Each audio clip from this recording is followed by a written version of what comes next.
जय माता दी। श्री माधवाचार्य जयंती पर विशेष।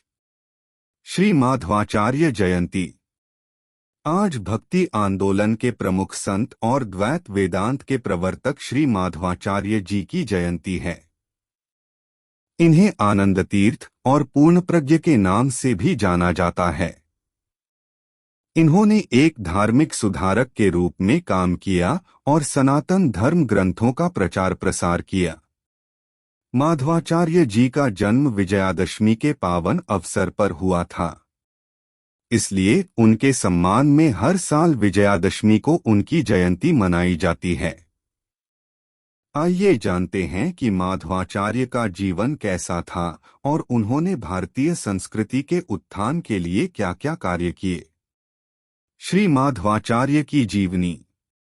जगतगुरु माधवाचार्य का जन्म कर्नाटक के दक्षिण कन्नड़ जिले के उडुपी नगर में सन 1238 में हुआ था।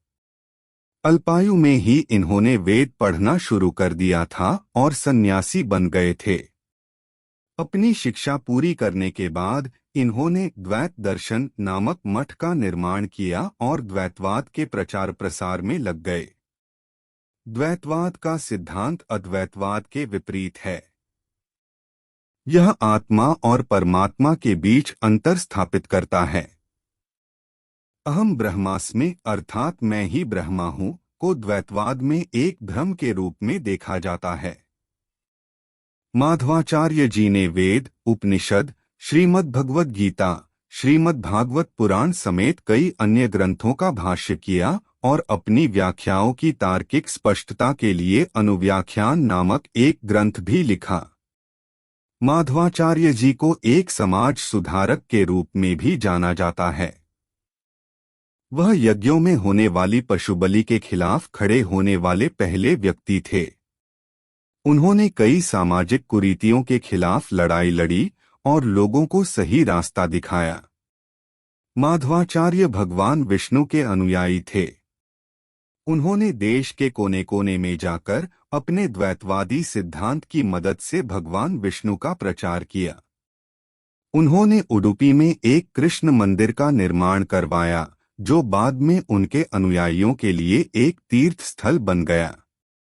वायुदेव के अवतार माधवाचार्य। माधवाचार्य जी को वायु का तृतीय अवतार माना जाता है। हनुमान और भीम वायु के पहले और दूसरे अवतार थे। ब्रह्मा सूत्र पर अपने एक भाष्य में उन्होंने लिखा है कि भगवान विष्णु ने स्वयं उन्हें बताया था कि वे वायु के तीसरे अवतार हैं। माधवाचार्य जी को एक अलौकिक व्यक्ति माना जाता है। वह अपनी शक्तियों से कई चमत्कार किया करते थे, जैसे बीजों को सोने के सिक्कों में बदलना, बिना गीला हुए गंगा पार करना, पैर की उंगलियों के नाखूनों से प्रकाश उत्पन्न करना इत्यादि। माधव नवमी। सन 1317 में माधवाचार्य अचानक अदृश्य होकर बद्रीनाथ चले गए और फिर कभी नहीं लौटे। जिस दिन माधवाचार्य बद्री गए, उस दिन को माधव नवमी के रूप में मनाया जाता है। यह थी द्वैतवाद के प्रवर्तक श्री माधवाचार्य जी की संपूर्ण जानकारी। उम्मीद है कि आपको यह जानकारी पसंद आई होगी। अगर आप आगे भी ऐसी अद्भुत जानकारियां प्राप्त करना चाहते हैं, तो हमारे चैनल के साथ बने रहें।